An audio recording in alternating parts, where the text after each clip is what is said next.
शिव महापुराण, यहां तक विष्णु पुराण कहती है, स्कंद पुराण वर्णन करती है, कार्तिक खंड वर्णन करता है कि तुलसी का क्यारा गोल है, चौकोर है, षडाकार का है। उसका भी प्रमाण हमारे शास्त्रों में लिखा हुआ है कि अगर तुलसी का कुंड गोल है तो वो ऐश्वर्य प्राप्त करता है, तुलसी का कुंड चौकोर है तो वो वंश की वृद्धि करता है, तुलसी का कुंडा अगर षडाकृति का है, 6 फलक वाला है, तो वो घर में संपदा की वृद्धि करता है। ये तुलसी के कुंड का भी प्रमाण हमारे यहां शास्त्रों में लिखा हुआ है कि कुंडा कैसा होना चाहिए।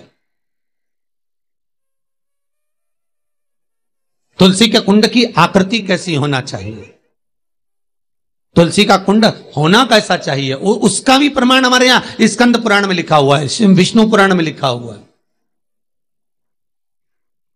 कि आपको क्या किस रूप में चाहिए। पर जगत है ना, दुनिया के आगे हाथ फैलाओ, जाकर निवेदन करो, यहां वाले बाबा के पास हो या वहां वाले बाबा के पास हो या उसके पास हो या उसके पास हो या जगत के पास जाओगे, दुख पाओगे, रुपया खाएंगे, चूना लगाएंगे, धक्के मारकर निकाल देंगे, 2-4-8 दिन घुमाएंगे फिराएंगे, कल आना, परसों आना, नरसों आना, ऐसा करना वैसा करना, बस बाबा यही घुमाते रहेंगे और तुम्हारे धन का चूना लगाते रहेंगे। पर निवेदन है, इनसे बचकर शिव की शरण में जाकर भगवान शास्त्र में जो लिखा है उसके अनुसार हम क्यों ना कर्म करें जिसका फल हम पा जाएं। हम क्यों ना ऐसा कर्म करें जिसके फल को हम पा सकें। हम क्यों भ्रमित हों।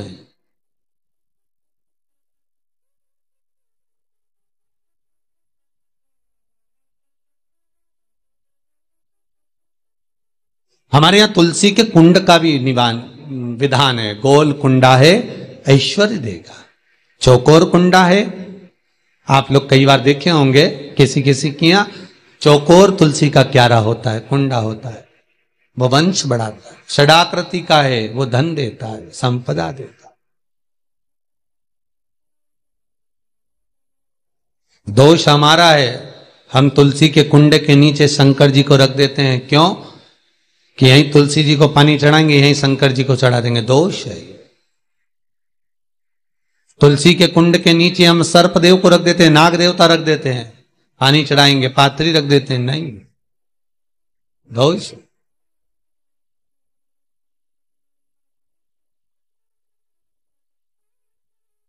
इसका दोष हम सबको, स्वयं अगर गलती करते हैं तो स्वयं को बोल। कैसा कुंड हो, 7 तरह के कुंडों का व्याख्यान तुलसी के रूप में कहा गया है महाराज। पहला गोल, दूसरा चौकोर, तीसरा षडाकृति, चौथा त्रिवेणी, 3 कोने वाला कुंडा। शास्त्र कहता है जिसके मार्ग घर में टुकड़े हो रहे हों, घर विभाजन की ओर हो रहा हो, तो 3 कोण का कुंडा घर में रखकर पूजा करने पर परिवार एक हो जाता है।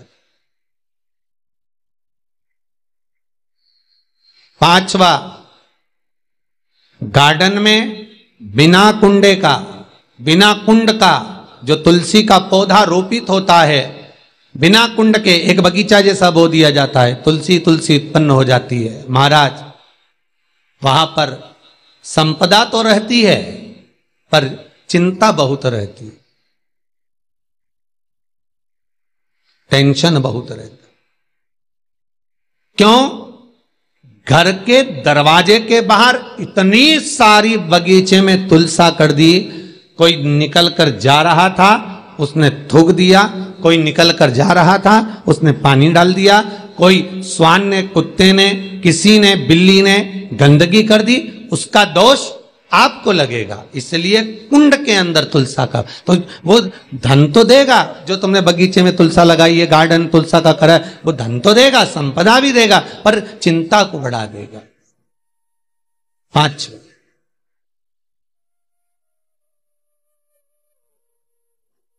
महाराज 6, तुलसी के कुंड को 3 धार पर लटका कर रखना। कई जगह पर आपने देखा होगा तुलसी का जो कुंडा होता है उसको 3 जो तार होते हैं, 3 जो चेन होती है, उस पे लटकाया जाता है। महाराज विष्णु पुराण उसका भी व्याख्यान करती है। महाराज वहां व्यक्ति के कार्य उन्नति की सीढ़ी की ओर बढ़ जाते हैं।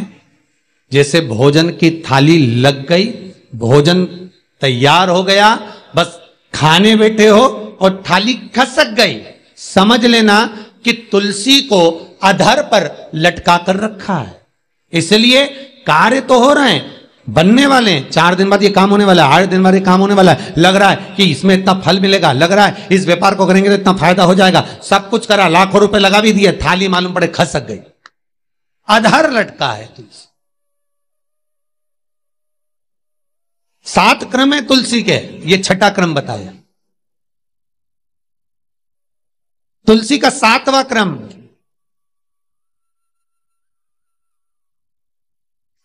तुलसी का 7वां क्रम है महाराज,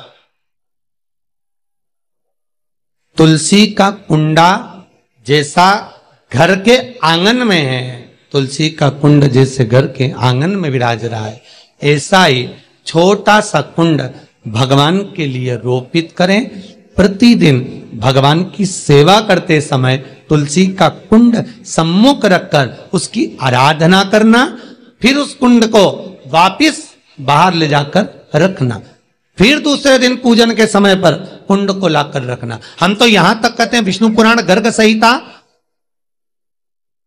कल्याण का तुलसी अंक यहां तक वर्णन करता है कि आप पूरे साल ये नहीं कर सकते तो कम से कम कार्तिक के महीने में भगवान के सामने तुलसी का छोटा कुंड, चौकोर वाला, गोल नहीं, चौकोर कुंड लाकर भगवान के सामने रखकर छोटा सा कुंड का पूजन कर कर भगवान के साथ उस कुंड को वापस बाहर विराजमान करें, फिर कल लेकर आए, फिर विराजमान करें। आप पूरे साल नहीं कर सकते तो 1 महीना।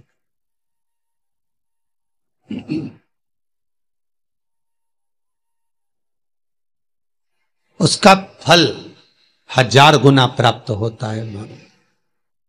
तो किस चीज के लिए कहा गया कि तुलसी का कुंडा एक बाहर हो, एक घर के अंदर मंदिर के सामने पूजन के लिए रखा जाए, तो कहते हैं उस घर में वैभव, सत्ता, संपदा, लक्ष्मी, समृद्धि, शांति की कभी कमी नहीं, कभी कमी।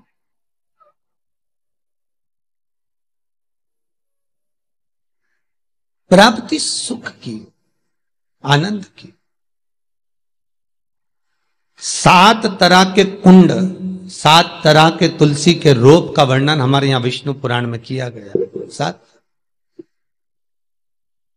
आप किस भाव से कर रहे हैं ये आपके ऊपर।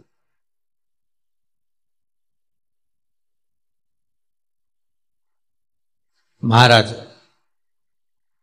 स्त्रियों के, नारियों के जितने भी रोग होते हैं, बीमारियां होती हैं, रजोधर्म से जुड़ी हुई जो भी तकलीफें होती हैं, उसका भी व्याख्यान देवी भागवत में स्पष्ट कहा गया।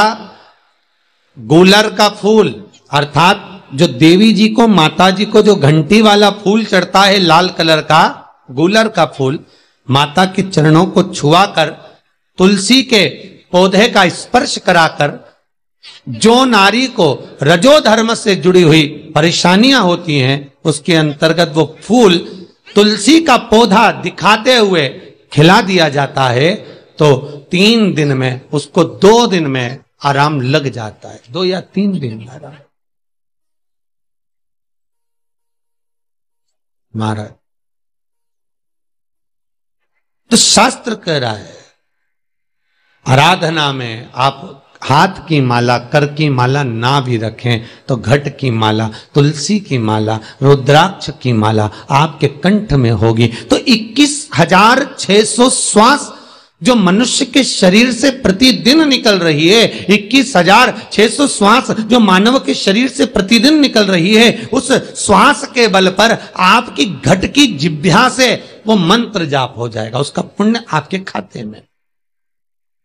तुम्हारे गले में जो तुलसी की माला हो, तुम्हारे गले में जो रुद्राक्ष की माला हो, उसमें मन के 108 होना चाहिए या 108 से भी ज्यादा होना चाहिए।